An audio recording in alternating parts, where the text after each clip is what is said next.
Welcome to the Roots and Rhythm podcast, where we explore the essence of culture, our experiences, and a healing journey that shapes our growth in family. Through heartfelt stories about marriage, mental health, relationships, and parenting, we create a space where you can find connection, understanding, and inspiration. Join us as we explore the rhythms of life, one story at a time.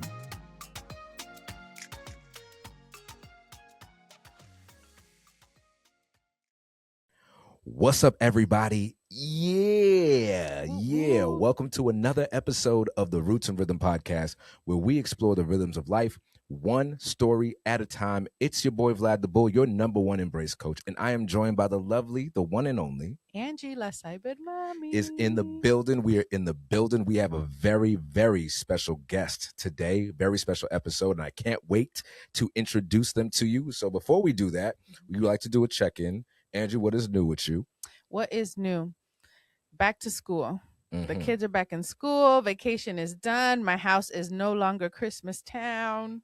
Everything is cleaned up, ready to go. We're ready to go. Yeah, buddy. Holidays where? You know, away. I always find it amazing just how much pickup is involved after the kids go back to school. I'm just like, dang, I got to have like a month transition period. Right. Well, the best thing I ever did, Vlad, was take this week off work.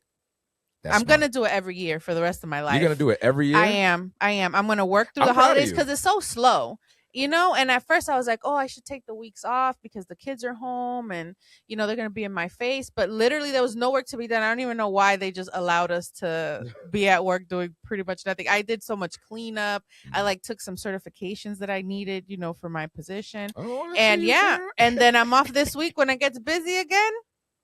Heavenly. I like highly it. recommend if you're able to. Well, what I was really impressed is when you said the tradition is to usually clean up the whole entire house before the first New Year, which is I don't know if it's a Caribbean tradition. It is a Caribbean thing. My mom and I, it used to be so stressful going into the new year. And I got to a point where I'm like, why are we stressing ourselves out? I get to decide. I'm the grown up now. Yeah. And I ain't going to do it anymore. So yes, no. So we used to see the stress free. Not the essence. I don't know how to say that in English. It's not sage, but incense. It's something else. Incense. Yeah. So my mom would be doing that, praying in every room, throwing rice in every room. We found rice in our son's crib, and I was like picking the grains out. My mom was like, "What are you doing?" I was like, "Mom, I want my boy eating no grains of rice." She's like, just put it on this side. Well, and that's the thing. It's like you have to do all the chores before the new year, and then specifically you can't wash clothes on the first of the year because then you're gonna wash someone out of your life. See, that was new to me. Yeah, so you know, I was like, whatever. I didn't do it though because, you know, just in case. But I didn't clean up and go crazy and like deep clean everything. You know, I picked up and I did stuff, but I wasn't like so focused on it has to be clean for the new year. You know, it's like I'm using January as like a buffer month. So I'm doing a little bit. I took this week off. I organized the girls' room. I took all the clothes that don't fit. And that's like a full-time job right there. There's so much randomness. But I'm using January as a buffer month for the rest of the year. So I'm doing a little bit here, a little bit there. And then my deadline in my mind is like February 1. February 1st. Yeah, because that's Lunar New Year anyway. And it's also Julie, I know their birthday. Yeah, their birthday. So why not? That's a great place to start. So, but you know what I also love? What do you love? For people to subscribe. Right there. Hit the subscribe button, please, and thank you. Yeah, hit the subscribe button so you can get this out to your networks. Roots and Rhythm is on the ascension.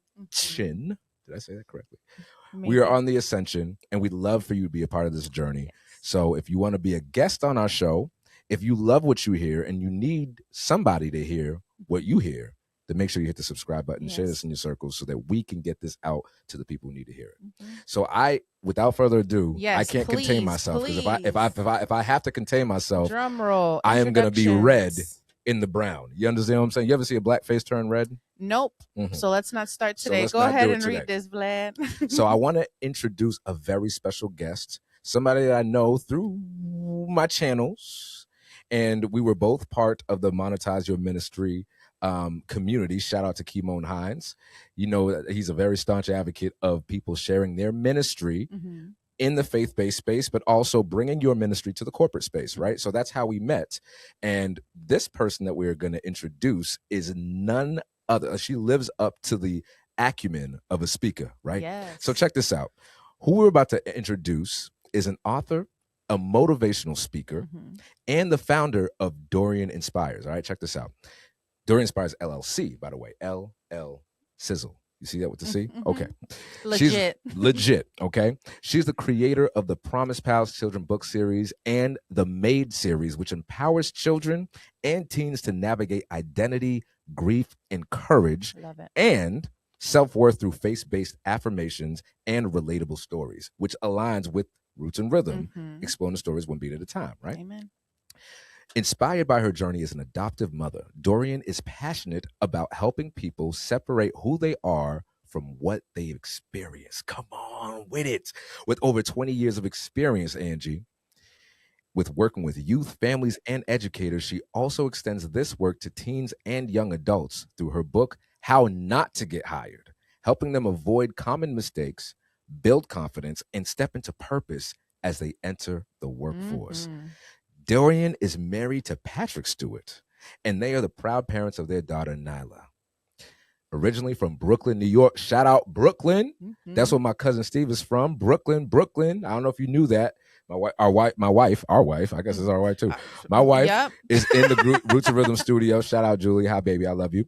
I don't know if she knew that, but Brooklyn is in the house. Originally from Brooklyn, New York, with Jamaican roots, right in line with the palm trees. Let's That's go with right. it. That's She right. brings cultural depth, authenticity, and heart to everything she creates. Talk about inspiration.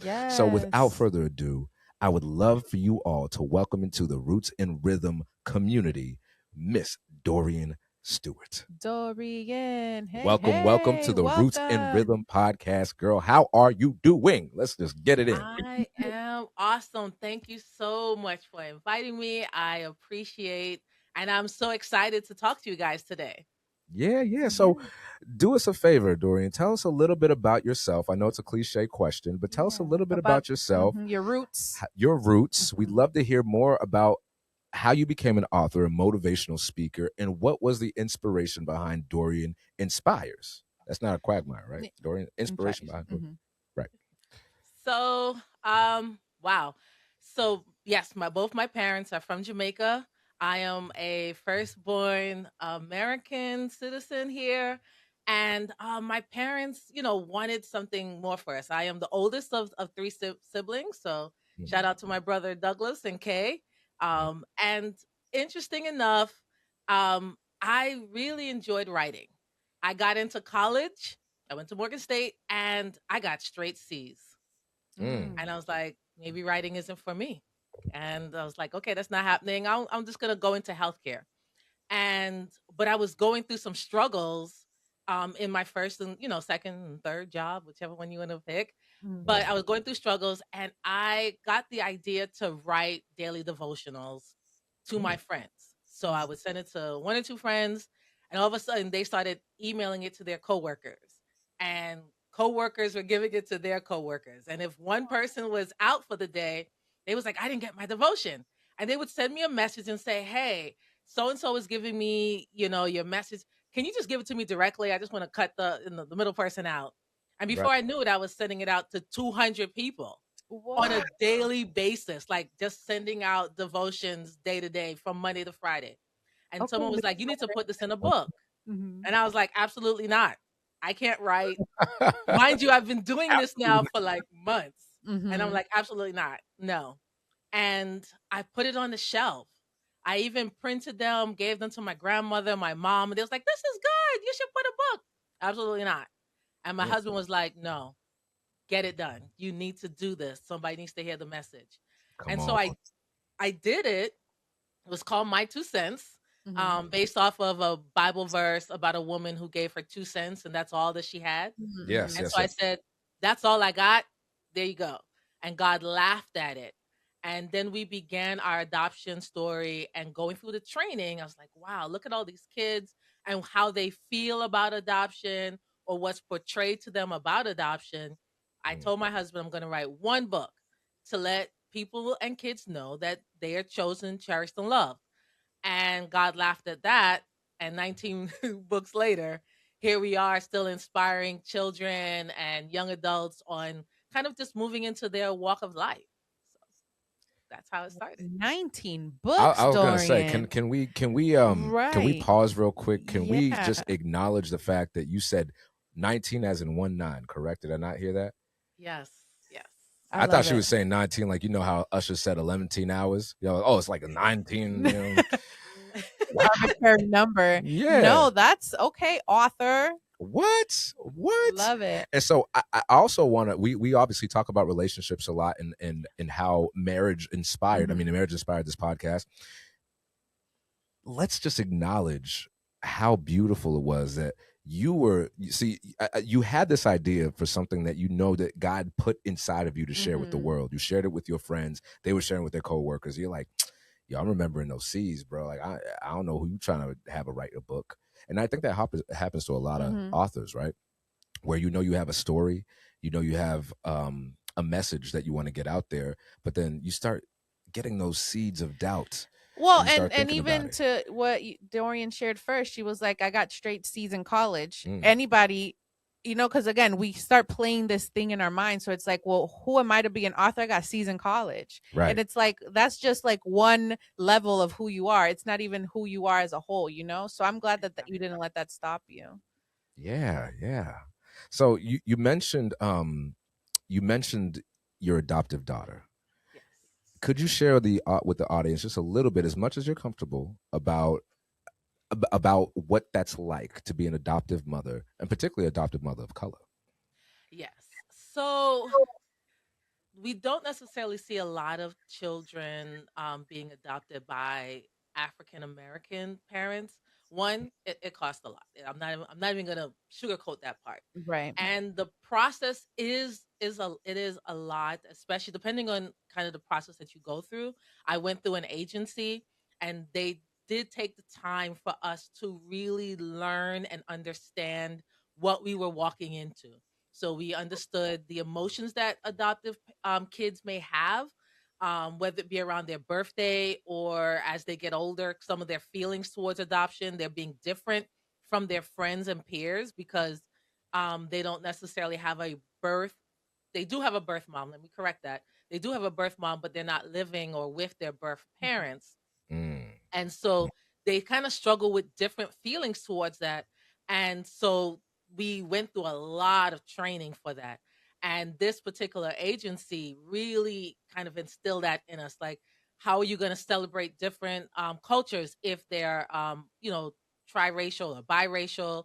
How are you going to celebrate that? Making sure that they feel seen in every kind of way. How do you protect your child when there are things being said about adoption, depending on who they are? So they even look at, I'll give you a prime example. There was an Italian guy who was adopting someone who is Native American. Wow. How do you celebrate Columbus Day? Wow. Right? I did not even consider that. Yeah. I did not even consider It's Indigenous Peoples Day in Massachusetts. Exactly. And how do you then kind of, you have your culture and now you have your children's culture. How do you bring that together? What do you do to make sure that they feel safe and that you are still trying to kind of share cultures? So we learn all of those things, and just taking the time to really kind of look through all of those things. And so it was a difficult process. It was a long process. And I always tell people, when we started the process, it was the very first day that the pandemic and the shutdown began. We were expecting to begin the process. People were supposed to come to our house to inspect our house. And it was like, come back when the pandemic is over.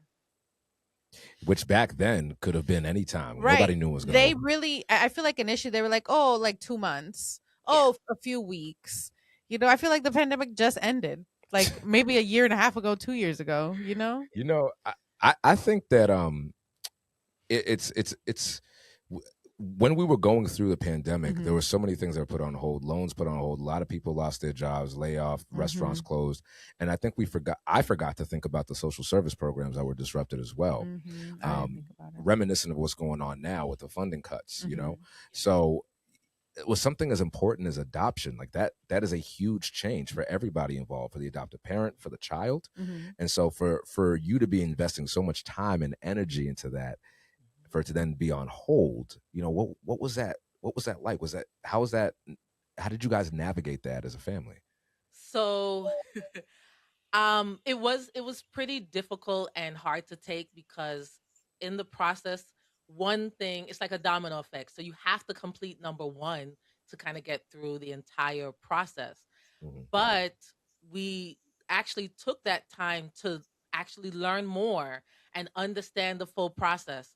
And so we did more classes than what was actually required of us. We tried to understand how children will feel. We looked at videos and shows and TVs and movies about adoptions, whether it's good or bad, but what did we want to be able to share with her or him, because we didn't know what was going to have, and make sure that we were being intentional and studied up on what it would feel like what if we kept it from her, which was not our plan.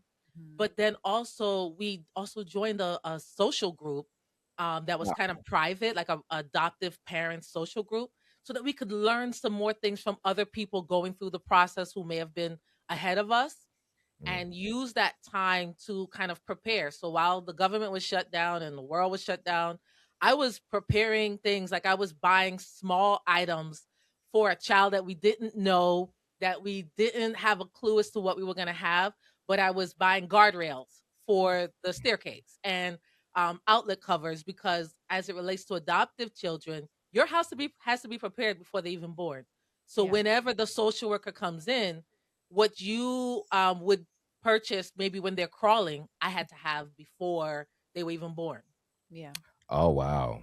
Oh wow. So yeah, you didn't even have time to gradually get the things and learn that process organically. You just have to be all set already, right? Had to be all set. And so every paycheck we would buy a little thing, something, outlet covers, guardrails, toilet seat covers or protectors, all of that, so that they knew we were ready and prepared to have a child. Wow. And how old was your child when you adopted it? Was it a boy or a girl? It was a girl. It was a girl. Her name is Nyla. And Oh, we got her at 1 month, but we met her like a week or two after she was born. So the parents had already chose us beforehand, but we didn't get a chance to meet her till after she left the hospital, because again, you weren't allowed to have visitors due to COVID. Wow. Now, you mentioned earlier that when you were starting to send those affirmations, those devotionals to your friends and the people in your circle, it was all based around that Bible verse about the woman who only had her 2 cents, right? So I think it's safe to say that you're a believer. Yes. Okay. Absolutely. I love that. I love that. So as a believer, what did adoption teach you about God's love? This is going to be a deep one. What did it teach you about God's love that motherhood alone may not have revealed to you? So God's love is chosen. Wow. It's not unconditional. And so when you think about a child that you have, you're going to love that person because it's from you. It's yours. No matter what your child, your son, your daughter does, you're going to love that child. I have to choose to love our daughter, and it is that and constantly remind her that she is chosen, she is cherished, she is loved. And that's what God does for us. No matter what we do, no matter what kind of problems we get ourselves into, God still chooses us. He actually, chooses to love us. He cherishes us no matter what we do, what happens, no matter what path or routes that we go. That allows for us to know that we're chosen. So I choose to love her. And not saying that you guys don't either, who are birth parents, but there was a conscious decision to say, I'm going to love a child that's not from me directly, but then bring her into our family. And then also, because I come from a big family, all of my extended family also had to then choose her and love her and understand our decision to adopt. I mean, I don't know about you, Angie, but some days, not every day, but some day I have to remind myself to choose to love this boy when he's driving me nuts. Because you know what I mean? Facts. And I'm sure you go through this too, Dorian. Sometimes I'm like, this is a prayer that I wanted. This is she's a blessing. She's a blessing. She's a blessing.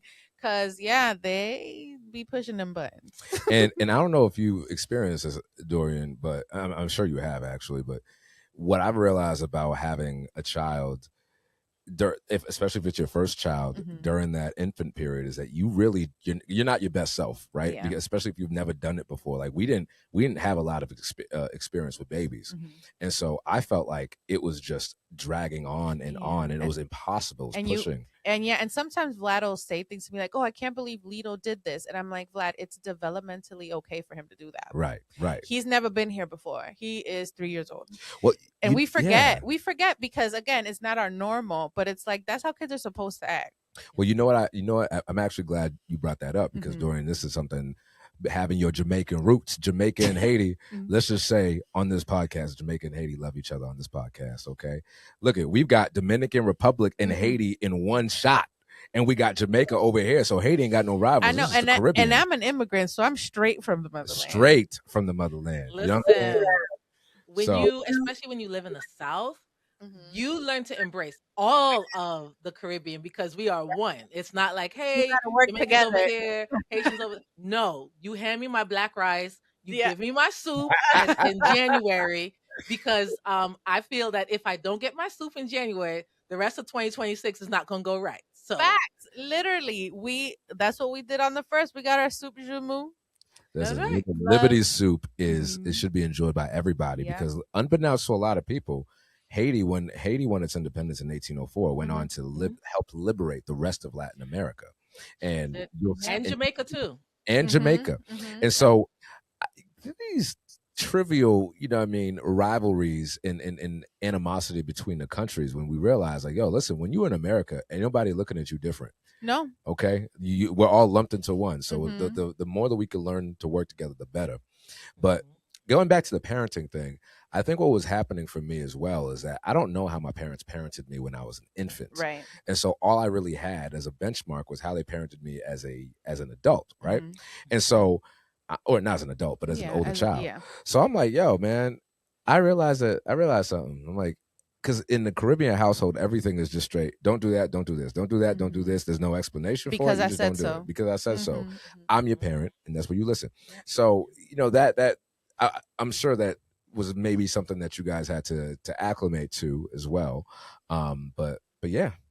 I mean, I'm just happy to see. I don't see a lot of. I'm be honest with you. I haven't met a lot of African American or even Caribbean American adopted parents, right?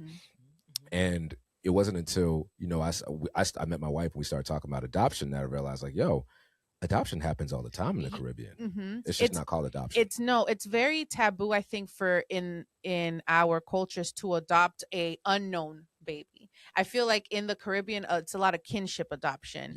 Like, oh, my sister is going through something, I'm gonna adopt my niece, and that's like, now I'm her mom, but I'm really her aunt type situations. So things like that, but never like this agency or this like bigger picture has children, let's go adopt. And I don't want to call them random babies, but someone that's not related to us.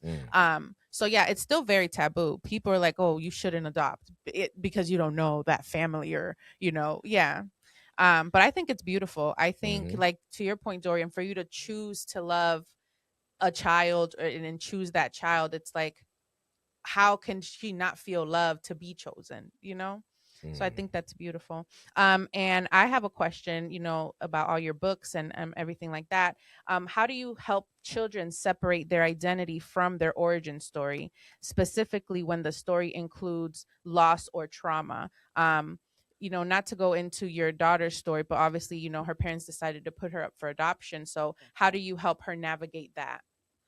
So for us, we try to make sure that she understands that the decision that was made out of love. Yes. They recognized that they could not do it. And so they chose to place her up for adoption to give her a better life.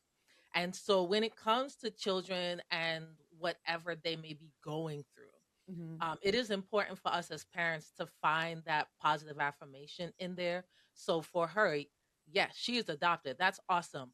But the bigger picture is that you are chosen, you are cherished, and you are loved. If there is a child going through, let's say, depression or anxiety, you are protected. And who's going to do that? That's me as your parent. So Mhm. you know that you are protected, that you are going to be comforted for you. We are going to listen and be there for you. And it's so important that we change the narrative and make it a positive, and then we have our kids speak it. So from our standpoint, um, every morning our daughter has an affirmation jar, Oh, and wow. God forbid if I I love forget to pull Yes. out that affirmation jar. But Mhm. she can't read, but she can spell, and so it's I am, and she spells it, and I tell her what that word is. So I am happy, or I am a leader, Mhm. whatever that may be, and we explain it because I want her every day to walk into her day having some type of affirmation to say, I am chosen, I'm loved, I'm a leader. Yes. I love that. I love that. And I think we underestimate how soon you should actually be doing that stuff with kids and how much it really means to them. Mhm. Something that Lito does all the time.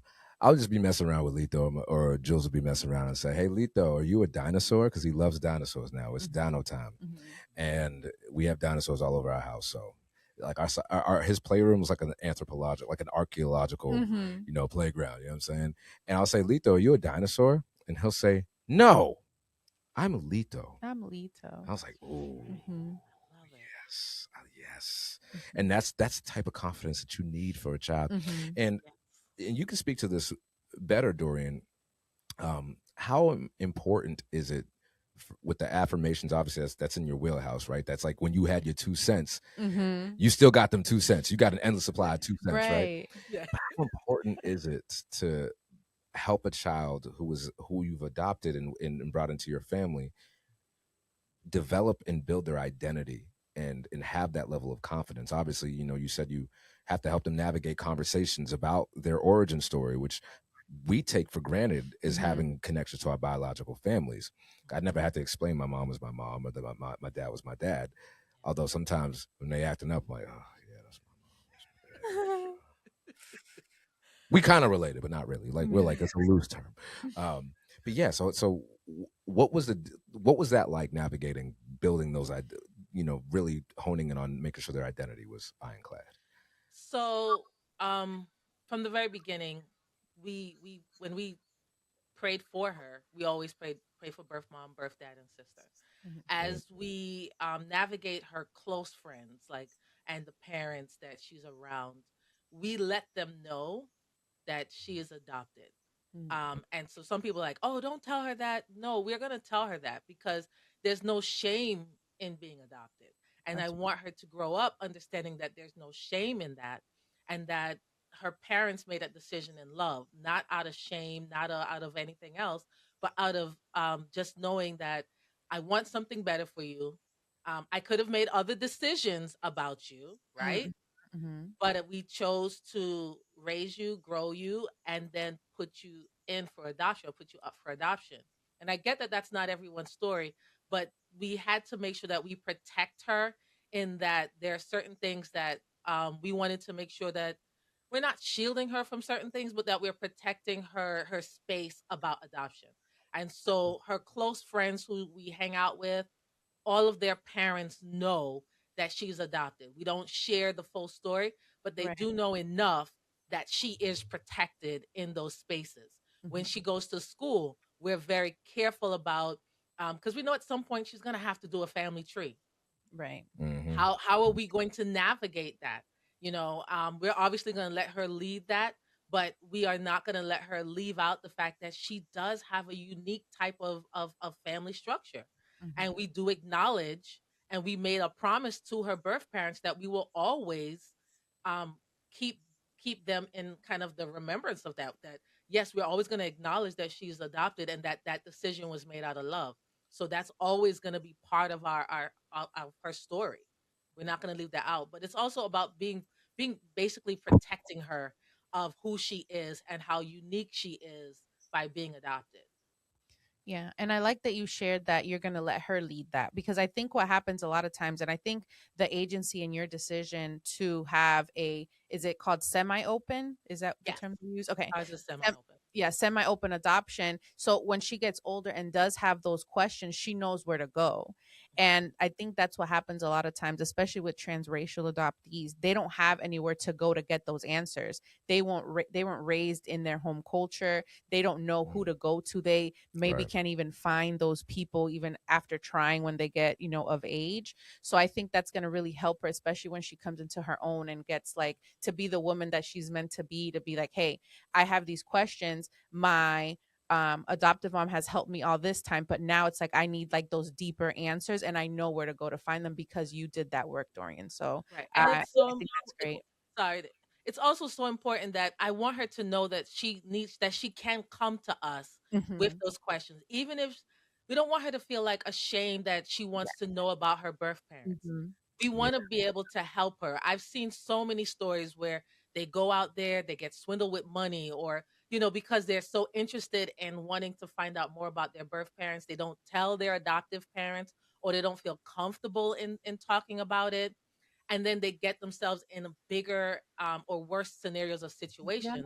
Yes. We want her to be able to do that. So even when she wants to talk about adoption and we don't want it because we're busy and we don't want to, we Mm-hmm. still have to stop Yeah. because we have to carve out time that she knows that whenever she Mm-hmm. wants to talk about it, that we're there and she doesn't feel like she can't come to us and talk about it. No, that's wonderful because again, I feel like sometimes they're like, "Oh, well, I don't want to look for my birth parents or ask about them because I don't want my Mhm. adoptive parents to be upset or that I don't love them, but I do." You know what I mean? Like that gray area of what ifs, but I feel like you guys have that open communication where it's like she's not going to feel like that.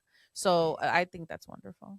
It's so great. Yeah, and it's a testament too to how much you and your husband immersed yourself in Mhm. community, right? Yes. Because had you not done that, had you not read the books, had you not joined the clubs, had you Mhm. not interacted with other adoptive parents who were going along the same journey or who have been beyond where you are, then you might have ended up doing what many adoptive parents do, not Mhm. by any fault of their own, but just winging it, Yeah, because they don't right? have the tools. So it's Yeah. like, oh, I'm just gonna do this because it feels right versus like this is what's right. Right. And Mhm. parents in general, we all wing it to a Yeah. degree, right? But it's We don't We need how to we're still worry. are. I we still Yeah. we still still are. Yeah. yeah, parents, there's no, somebody told me this long before we had kids. They said there's no rule book, there's no rule book, there's no rubric. You just do it. You just Mhm. jump in and you do it, and you're gonna make mistakes. I remember my therapist told me that you're gonna mess up your kid a little bit. When he said that, I'm like, oh, Not sir, me. don't you do that to me. I'm not gonna mess up my kids or my parents did to me. He's like, that's not what I'm saying. Mhm. I'm saying that you're going to do your best and you're going to do well based on what you know. If you're driven to having by having more information to be informed as a parent, then you're gonna be great, man. But like, look at you, human. And Mhm. so if you're flawed, there's no way you're not gonna flaw your kids a little bit. But it's what is the rest? What is the process as you just described when your daughter's asking about adoption or about her birth family? What is that process? And by so having that door open is gonna ensure that you both feel comfortable about the Mhm. conversation. Because what I like to say, right? Shame is not a motivator, it's a multiplier. So when you add shame in any scenario about any topic, it might motivate somebody to change their behavior, right? Like if you just shame, like, how dare you ask about your birth, where your real parents are, right? She might have been like, okay. And she might have done what you wanted her to do, which is stop asking me questions. This is making me uncomfortable. But it would only multiply the issues that would drive the behavior later that is Mhm. probably going to be, problematic, like you said. And that's how a lot of kids get swindled or get um, into inappropriate relationships with their birth families Yeah. because that's how it goes. So good on you. I want to turn the focus to your books, all right? Because we can't be talking about 19 books and just gloss over that. 19 books. I mean, Mrs. Stewart, please. Yeah, and we're gonna have the link in the episode description of where you can find her books too. Yes, we will. Make sure you check the episode description. So my question about your books is like this, Dorian, okay? So your books spotlight children the world often misses or forgets about, right? Or they overlook. So what does God's idea of a hero look like compared to ours? So, my the new series that I wrote. So the initial one was Promise Pals. So it's very faith based, but I realized that as I was going to read in schools, they were like, "Oh, you have God, you have Scripture," especially in the public schools. So I was like, I'm Yeah. going to create a whole new series called I Am Made, which basically means I am motivated, affirmed, determined, and empowered. Ooh. Mhm. Say it again for the audience. I think they missed that. All right. So it means I am made means I am motivated, affirmed, Mm, determined, and mm. empowered. Come on. And so these are unlikely heroes. So they're kids that are in wheelchairs. They're kids that have autism. They're kids that are nonverbal or blind. And they get to be the hero. They're not waiting for someone to save them. They're not waiting for someone to take their wheelchair by the hand and push them across the finish line. Mm, They are the hero. We don't necessarily see kids, whether minorities or as being the hero in their experience. And mm, so um, they tend to be left out of stories. mm. How do they get to know that they are more than just spina bifida? They're more than just I have autism. They're more than just ADHD. And so the new series is really kind of zoning in and celebrating your life history or your life experience, but then showing that you can be a winner, you can be successful in whatever you're placed in. So I never want kids to feel like, oh, I have this, so that's why I can't. You can, and it doesn't matter what that. It may be a little harder for you. You may have to work a little bit, put a little bit more effort in, but you still be able to kind of win in whatever it is that you want to do. Listen, first of all, Right. you made the child in me feel so safe just now because we were talking on our last episode that we recorded about ADHD specifically, and I got diagnosed 2 years ago, which was not a surprise to me. Yeah. And I believe you got diagnosed Like recently. a month ago. Yeah. And so having that diagnosis later in life is Yeah. interesting. And it made me reflect back on childhood. Like, what would that have felt like if somebody explained to me why I was always getting kicked out of class, or why I couldn't sit still, or why, my teachers would yell at me because I'd be drawing all over my notebooks while they're talking. Like, glad you're not listening. Yeah. I'm like, I am listening. Right. I have to do this, right? Girls are, I feel like women get diagnosed later in life because we are so good at masking, and we're so good at just being goody two shoes perfectionists. Because I tell Vlad all the time, before I even knew this, but my sister called it out like years ago, and I was like, yeah, whatever. But I'm a recovering perfectionist because everything had to be the way it had to be, and I've just learned to let go since I met my husband, because he just allows me to let go. I don't feel like I have to perform in that way anymore. But since the diagnosis, I'm like, this just makes so much sense. You know? But yeah, if I had a book that it's okay, that, this explaining it in a kid way, that, maybe this is why my brain works this way, for me to like, hey, mommy, I think I have this, to even ask the doctor. Because again, they weren't checking girls for ADHD back in the day. Nah, man. No, that's for boys. Yeah. Well, they were. Well, that's why I was like, listen. So I was like, okay. I started talking to my siblings after in pursuit of this diagnosis, and I was like, okay, my brother had an IEP because he had autism. I didn't know that until I got my ADHD diagnosis, right? And then my cousins also, who grew up with us in the same house, they also all had IEPs. And I almost kind of felt left out. Like, why didn't I get an IEP? And, and it's like, why could I get some of that? And I used to see kids get the time out of the classroom with specific subjects. And I love that it's the message in your books is that it's not a handicap. And that's really important in the education space, as you know.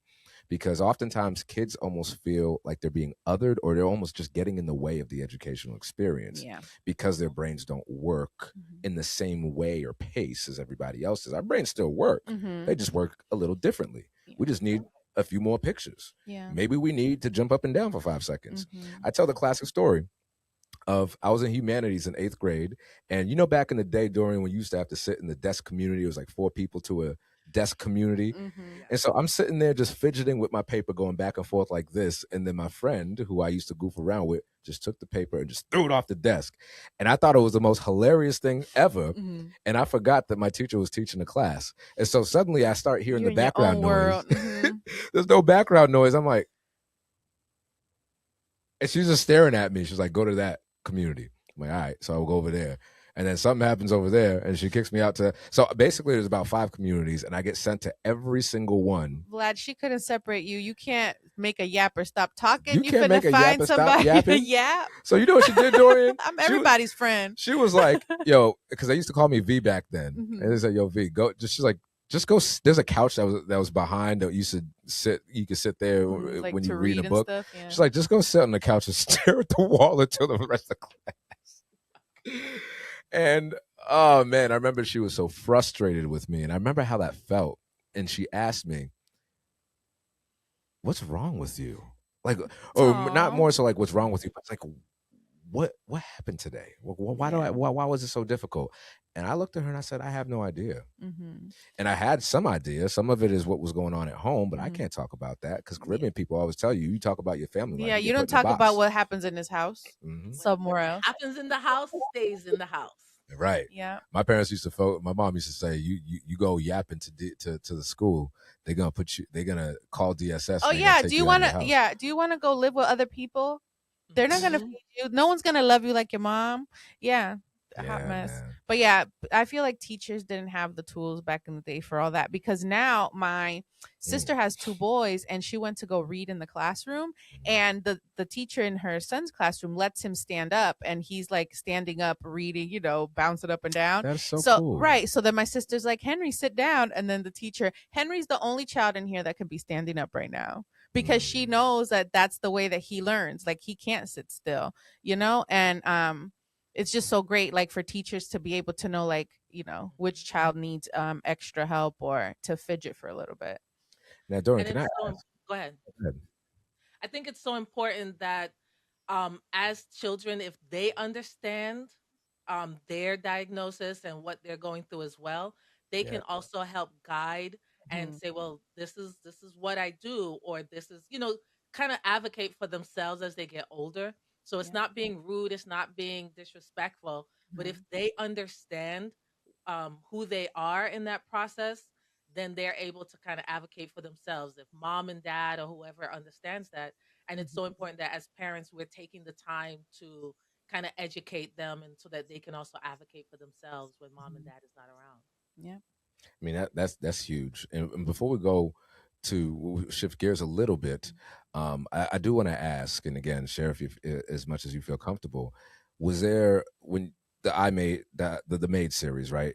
Was there any particular motivation for advocating for kids or showcasing kids as heroes who may be seen as, I don't know, leftovers or raw material because they have ADHD or because they're autistic? Is that something that's personal, or is it just kind of a broad motivation? So, um, when you go into different schools, and my sister's a teacher, Mhm. I actually have, I don't use it, but I have a degree in health education. Come on, Um, come so on. I did not see myself being a teacher or being a part of the education realm. My degree is in health education and healthcare management. I was like, I'll just do that because it's part of the requirement. But I Yeah. really want to do business. And I realized that as I was interacting with kids, because I volunteer at like Pathfinders, kind of like Boys and Girl Scouts, Mhm. I realized that there were kids that really needed additional support and help. And what other people saw as a problem child, and they were being left out, or, well, since you can't sit still, sit over there in the corner. No disrespect to your teacher, Mhm. but that was not necessarily the way. And so for me, it was just like, man, that's rough. How do we figure out a way to incorporate them, include them, even in their ADHD or their autism, and not make them feel like what they have is a problem? If they're in a wheelchair, how do we incorporate that? If you're going to jump up and down, what can they do to then still feel like they're part of the class or part of the team? And it always breaks my heart to see when they're kind of excluded or kind of put tossed off at the side. So, Yeah. And so I've read somewhere that it's like it's not a disability, it's another ability, because the correct. kids aren't, focusing on this thing. Like, they might not be good at this, but they have so many other things to offer that it's just kind of like helping them find what that thing is. Mm. Correct. Mhm. Yeah, I mean, to me, it's all about inclusion, right? Yep. And as you said, Dorian, inclusion uh, for the kids, acknowledging them and their unique abilities, not only helps them advocate for themselves, but it also helps the other children in the room who are not neurodiverse understand how to support a peer. Yes, Vlad, because again, we are always so focused on getting um the neurodivergent child or the child that has whatever's going on to acclimate and kind of like be in that community, we should be teaching the majority how to be understanding and make things accessible for that one person. You know, yeah, it's always going the other way, the way of the, and I don't want to say normal, but the way of whatever society expects, Right. instead of getting society to be more welcoming. And so most times when I talk to parents about my books, they're like, "Well, oh, my child isn't in a wheelchair." No, but your child can learn about empathy for Yeah. someone who may be in a wheelchair or who may be adopted or who may have ADHD. It's not just for the child that has that disability. How do we teach our kids to have empathy and to kind of embrace them and kind of make sure that they're all together and not in an exclusion as growing up? So And I think toys a lot of times, especially now, because again, my kids are 6 and 3, but the little people, the little people toys. Because It's not like I'm not around the girls all the time, but geez, when you said they that, just turned 6 and they just turned 3. I know, Vlad, they're not babies, but they're, I know. But anyway, the little people toys, Wild. they have one that is in a wheelchair. They have one that has not alopecia. What is it called? Vitiligo with the skin. Yeah. They have one that's missing a limb. Like, they make the toys for all kids. So it's like your kid is seeing these toys, or people, if you have a diverse group of friends that are these things. So when they see someone at a grocery store, they're not pointing and asking you like, why is that like that? And again, they're just curious. But it's like, if they're already exposed, they're not going to think of it as this wild thing. It's just another person that belongs in society. And I think that's so important, have diverse books, toys, people, so they don't think it's like this weird thing or weird person. It's just going to add in that, buy your child those toys as well. Like the wheelchair child, the child in the wheelchair, or may have whatever disability it may be. It's not just for them. If you bring it into your home, then your child now gets to see this from a day-to-day basis, and they get to understand that it's not like, what is that? Like you said, they're now, hey, everybody's different. We have a unique people in our society, and we embrace all of them. So it shouldn't just be wheelchair stories and toys for the wheelchair bound child, but for everyone, so they all get to understand kind of what's in our society. Yeah, because the reality is, when a child is, whether it's a developmental disorder, neurodivergence, whatever you want to call it, they're not always just going to be around people who are like them, or who have similar, I don't want to call them ailments, but have similar challenges, right? And so, one thing I always used to think my brother and I was so different because we're 6 years apart. And we just, there was a lot of other things going on, but like, we were just so different. One day I asked him, like, why are we so different? Why can't we get along? And he's like, I just think we're different people. And back then I didn't know, and our parents didn't know, like, yo, you made 2 neurodiverse kids, bro. And we're actually very quirky in the same ways. Yeah. But my brother, because, people with autism don't really talk a lot. Yeah. So, and they either like you or they don't. They either like you or they don't. And so, but we're touched by so many kids and so many people who are neurodiverse in our sphere. So, man, I love that your books not only highlight that for the kids, but also highlight that for the communities.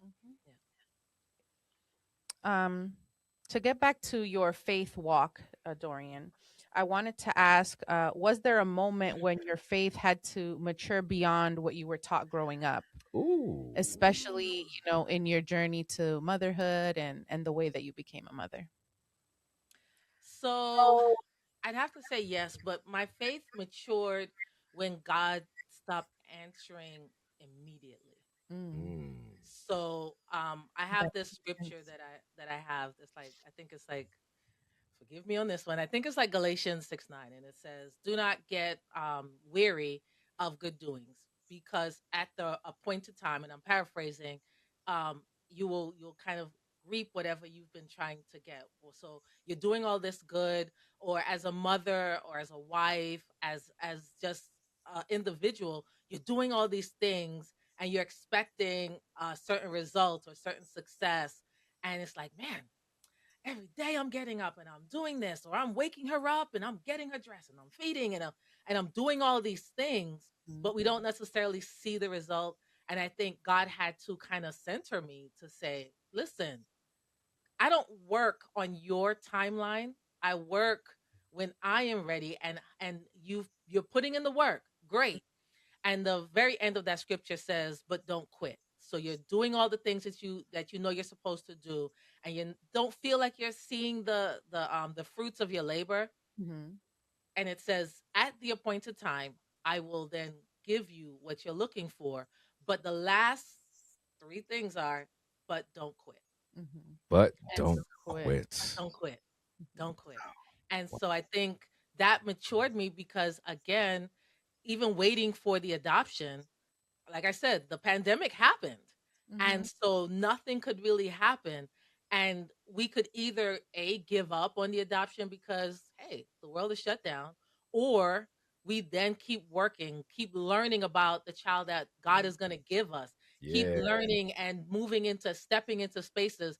Or you hear people say, well, I'm going to prepare until it happens. So we bought things to prepare ourselves as parents because my husband and I don't have any kids. So we prepared for it.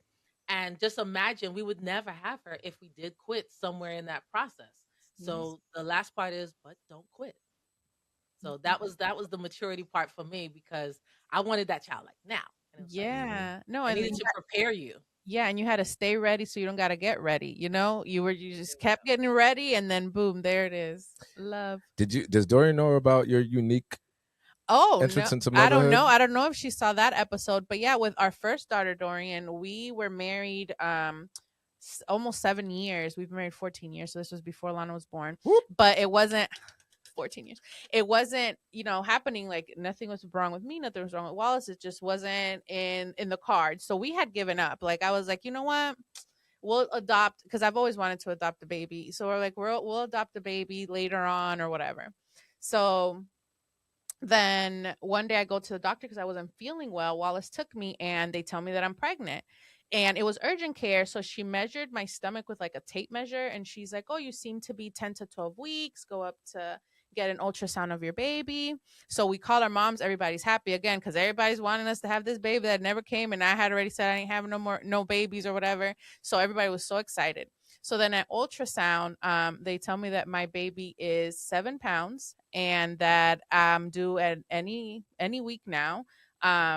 And granted, I was like 40 pounds less than what I am now. So I did not look pregnant at all. And I'm cracking up because I was like, this is so fake. I was like, whack. I don't feel it. I see this baby moving. I'm not pregnant. It's a hoax. So they rushed me to the hospital because I haven't had any prenatal care, blah, blah. And I'm still like, when is Ashton Kutcher going to pop out or whatever?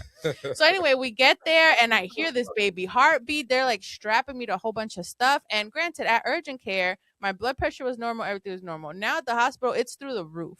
They're like, ma'am, if you don't calm down, we're going to have to like have an emergency C-section. I'm like, how are you going to cut something out of me that's not there? Like, and I'm seeing her moving on the screen, and they told me it was a girl. And I was like, well, if this is happening, it has to be a girl. We've only ever had a girl name picked out.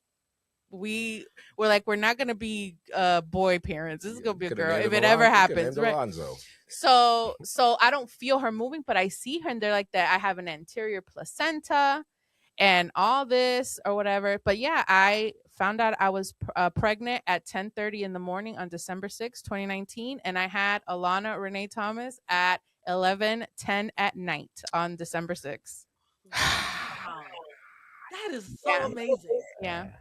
Yeah, and she's healthy. She's in kindergarten. She's reading. She's just on it. She is the loveliest girl. The sweetest kid. Just the sweetest. And just so you know, I'm sure you're going to be doing this work for a very, very long time, Dorian, but don't be surprised if Alana comes knocking at your door because she is destined to do great things. Yeah. Okay? She is just, I think her daughter, I think y'all daughters are going to be doing some great things. All y'all daughters are going to be doing some great things because they are just, they're so blessed and surrounded by people who love them intentionally and fearfully. But again, Wallace and I, in that season of our lives, again, we did not think we were going to have this baby, but we were living in a basement unit, saving money to buy a house. So we were already like living way below our means.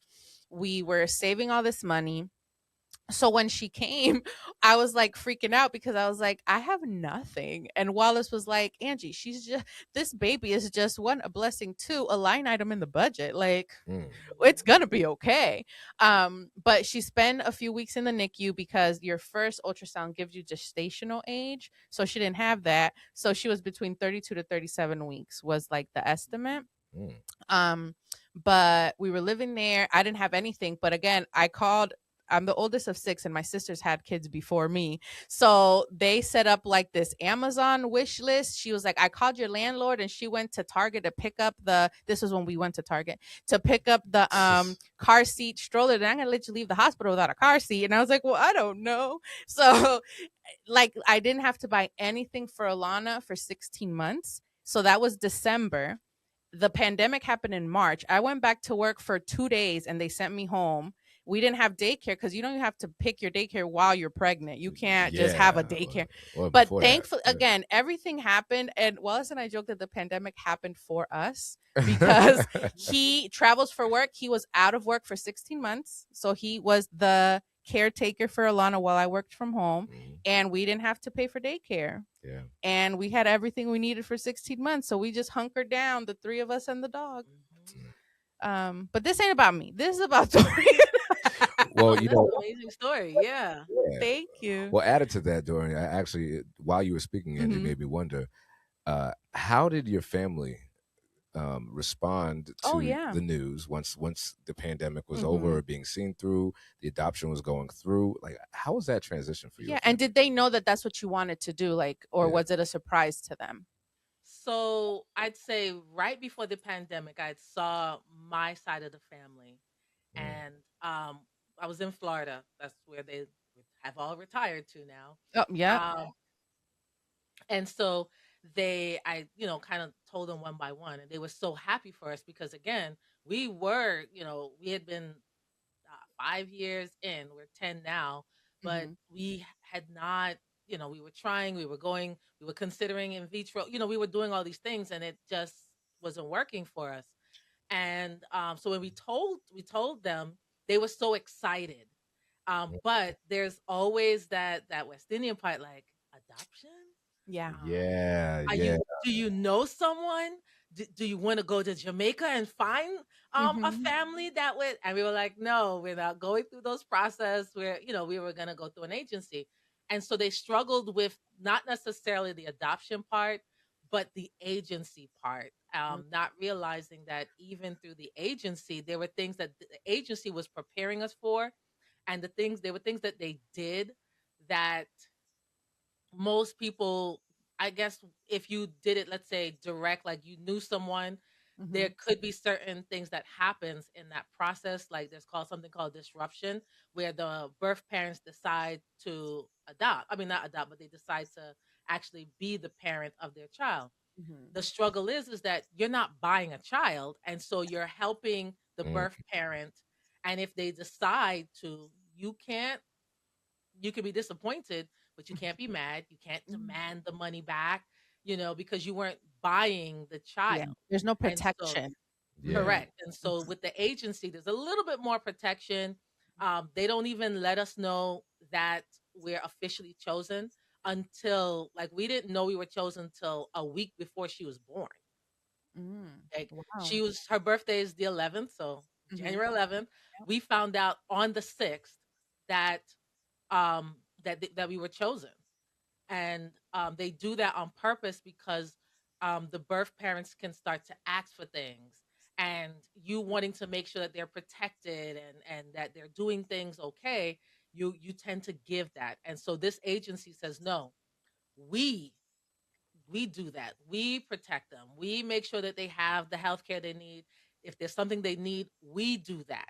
So you're not actually, it's not transactional where I'm giving you $100 a day or I'm giving you $300 to help you pay your rent. They are securing that if you have struggles that you can. The other part that I love about them is that in each and every state, there's a certain period of time that birth parent can change their mind. So they can sign the document. And in the state of Maryland, which is where we were living at the time, the birth parents has 30 days to change their mind. They Oh could my call goodness. it, post, they can call it, but like, oh no, I really want my child back. The Mm. agency does not allow for the child to come home with us during that time frame, Oh, that's good. That's which good. is awesome because imagine I'm taking off time from work. I'm Yeah, now going to bond with this baby. And then on the 29th day or even the 30th day, Mhm. they say, I want my child. Legally, I have to. yeah, no Right. And now recourse. you spent all that time.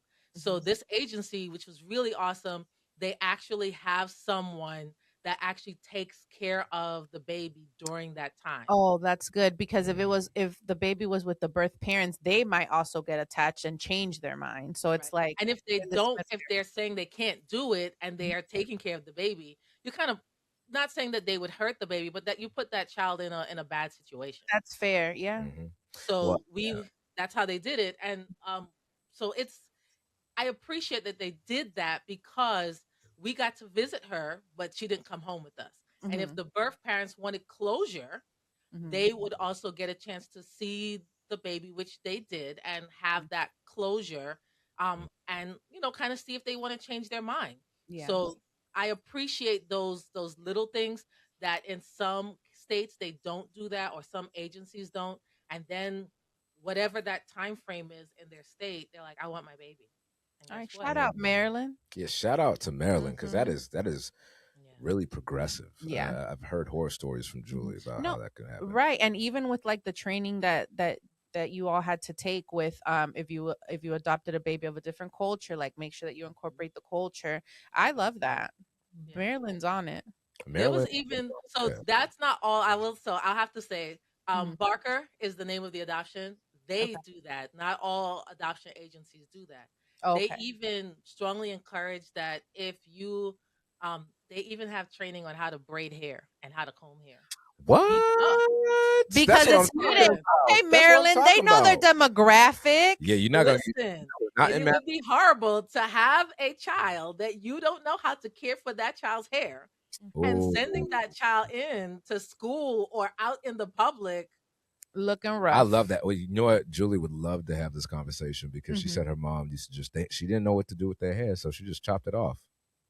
And these are three little Hispanic babies. But I mean, Mhm. look at she did the best that she could Mhm. with what she knew, Mhm. and you have to keep in mind this is like the 80s and 90s. There Mhm. wasn't nobody thinking about Yeah. cultural Well, competency. no, exactly.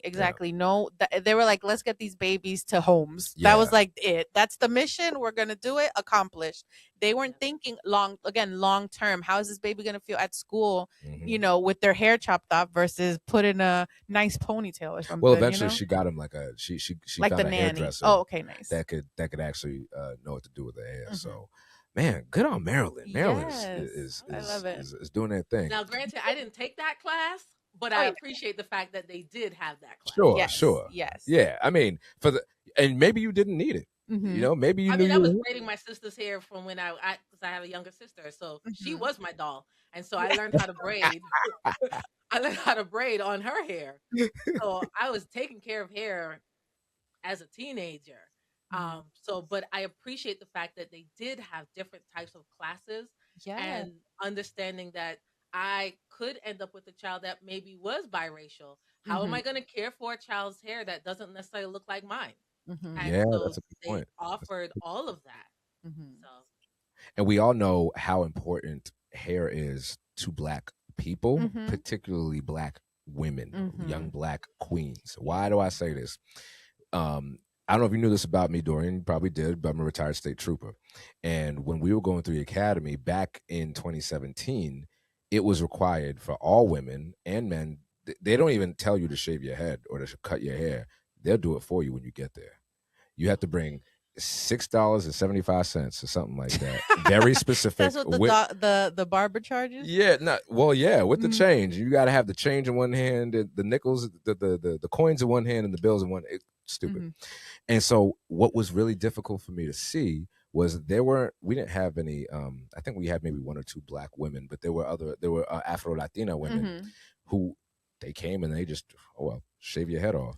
They shave the girl's hair too? They shave their head, like not like bald. Yeah, just but like a pixie cut type. yeah, Like so short. like a really, yeah, like a, you know what I'm saying?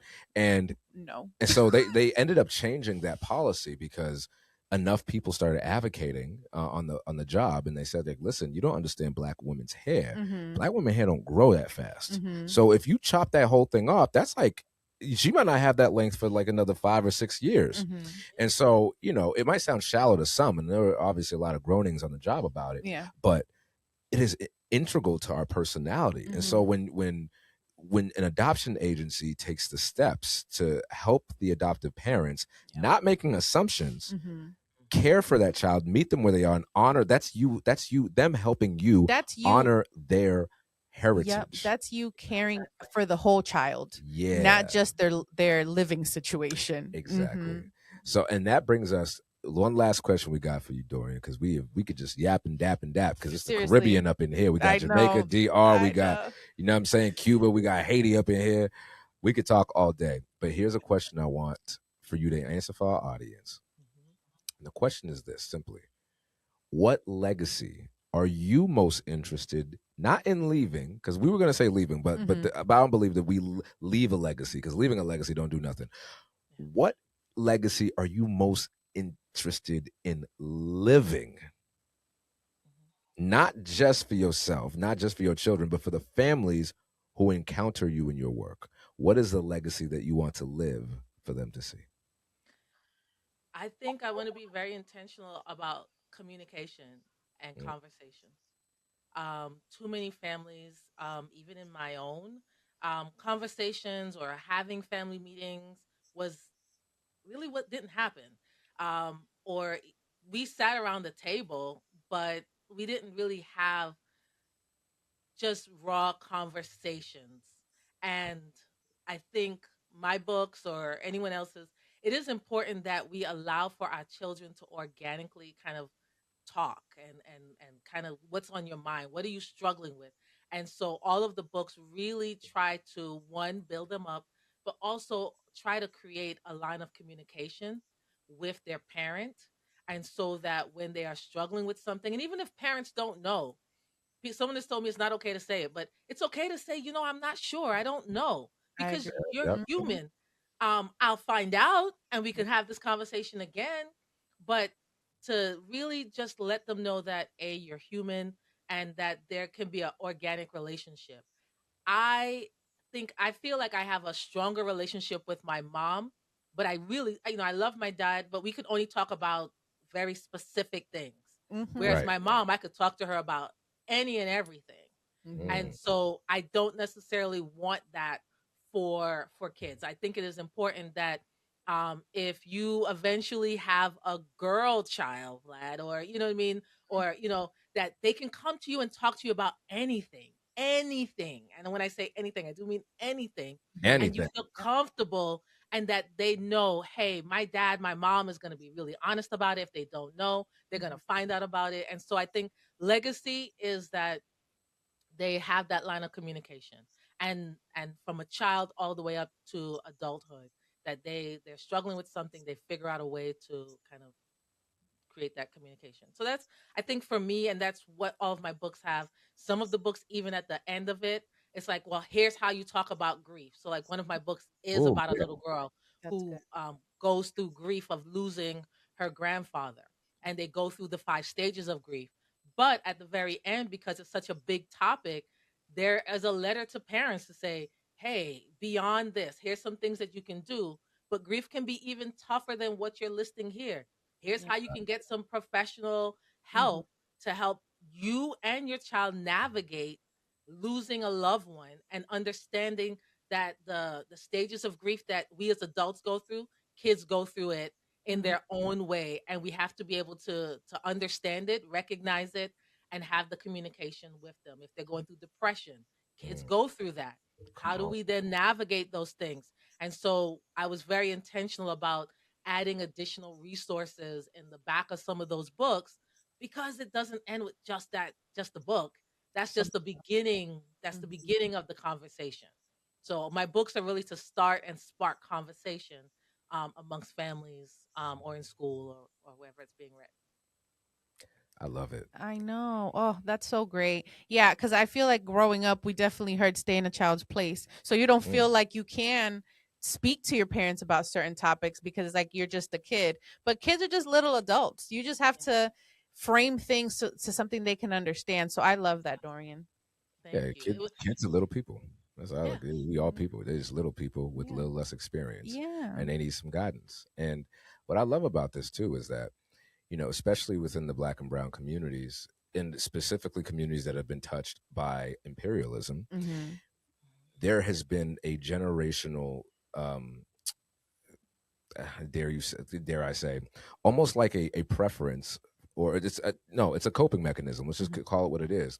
Back way back in the day when our ancestors would see things that were atrocious, they would watch each other get beaten, they would watch each other get assaulted, and all Mm-hmm. sorts of things. There was no time to grieve, right? You got to move on. And grief wasn't rewarded with comfort, it was rewarded with more grief, right? Mm-hmm. And so as now we're fast forwarding 500, 600 years later, you have most, and I'm just going to speak from the Caribbean perspective, people don't talk about things, they just pick it up and move on. And so Mm-hmm. what does that look like generationally if the conversations aren't being had raw and the access isn't there? You're just kicking the can down the road, but instead of a road, you're kicking it down generations upon generations. So now you've got a little girl who grows up to be a grown woman who still doesn't understand who her grandmammy is. Vlad, You know what I'm saying? literally, Yeah. people, and I could only speak about Dominicans specifically, but they'll tell you the most horrific story and be like, "But I'm doing good, thank God," With a straight face. with a straight face. Not With a in fear, straight not in face. emotion, just No, but I'm doing good, praise the Lord. Oh, okay, are you though, or is that just what you think I want to hear? I think it's the what they want to hear. Yeah, yeah. what they wish they could hear. Yeah. Yeah. And the struggle is that if you keep sweeping things under the rug, at some point there's going to be a lump in Mm. that rug that you are going to have to unfortunately either trip over and address, and it just becomes a bigger problem. You can't keep sweeping big emotions under a rug or hiding it or holding it in. At some Mhm. point it's going to want to come out, Yeah. whether you allow it to come out by talking to someone about it, whether it be professionally or with someone that you trust, or it's going to come out on its own. You don't want it to come out on its own. That's why they tell you it's important for you to grieve, because Mhm. if not, you could stub your toe and all of a sudden all the Everything. emotions start to come out. And Mm. so it's important for us to teach our kids about addressing what may be bothering them or struggling with them. And if they want to keep talking about it, Lord help me with my 4-year-old, Yeah.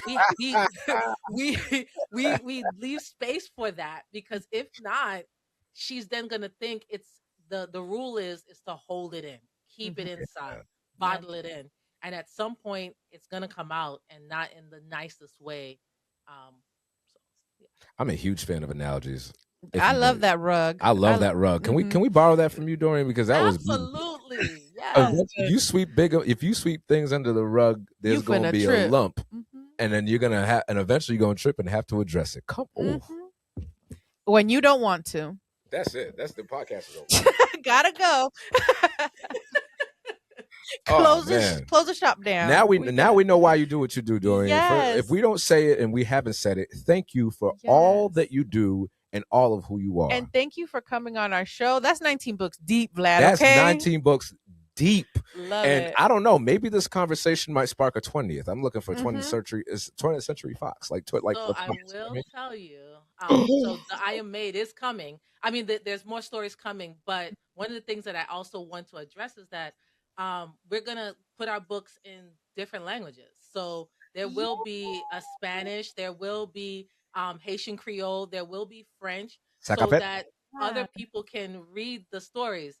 That inspired, because I did write a book, one book with that was Haitian inspired, and then I Oh. realized, like, hey, I really need to write books that they can read on their own and kind of read it in their own language. And so that's what I did. So I wrote one that's Spanish inspired and one that's Haitian inspired. But Mhm. then the thought came, why aren't you putting all the books Mhm. in Spanish or in French or in Haitian Creole? So Mhm. that is something that will be coming out. And I don't know if that counts as another book or just an extension It of a does. book. That's another book.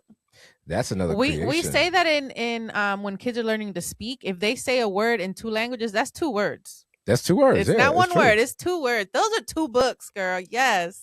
I love it. I love it. And you already know it goes without saying, but if you ever delve into the realm of audiobooks and you need somebody to speak some Asian Creole, Yeah. or Vladimir I'm is just a saying, holla at your boy. what's it called? A voiceover. He does voiceovers and I am a and voice books. actor, Yes. Voices by Vlad. So I think if you know, I love supporting Black businesses, and I love the fact that we can have this conversation and it's going to reach many people who need to hear it. So, Dorian, thank you. Before we Thank you let so you go, much. let our audience know, where can they find you, where can they follow you and follow your work? Yes. Absolutely. So I am on LinkedIn, Facebook, and Instagram, and it's all Dorian.inspired. Inspires. with an S. Dorian.inspires. Okay, we're Yeah, gonna put the so links to that Yeah. in the Yes. the show notes. Yes. So And I can you- also have a website as well because I do motivational speaking. And so you Woo! can find me at DorianInspires.com. So I Let's try to make go. it simple Cool. across the board. So DorianInspires.com, Dorian.inspires. Go ahead and follow me, please. And On the all key, the things. the key, right, is that Dorian inspires. And how do we know this? Because I am inspired by this I know this was conversation. such a great conversation and great first guest of 2026. Yeah, Roots and what a way to Rhythm. kick off 2026, Love, man, love, with an love. experienced author. So listen, for those of you who are listening, thank you for tuning into this episode. Dorian, it is a pleasure to have you, and we welcome you back because I feel like I said, yappers ain't stoppers. We got to keep having this conversation, okay? Because there's so much more to delve into. But thank you for stopping by into the Roots of Rhythm studio, having the conversation. Yes. For those of you, just to review what we were talking about, Dorian Stewart is an author, motivational speaker, and the founder of Dorian Inspires. Check out her work, yo, and share it with your family because we are definitely going to be including your book in our libraries here. Yes. All right. So for those of you who are listening, you know what time it is. Like, follow, and subscribe. Holla at your girl, Dorian Stewart. And don't forget to put Roots and Rhythm in your catalog of podcasts. It's your boy, Vlad the Bull, your #1 embrace coach. And Angie, La Cyber Mami. And Dorian Stewart from Dorian Stewart Inspires. let's go. We are out of here. Stay rooted. Yeah.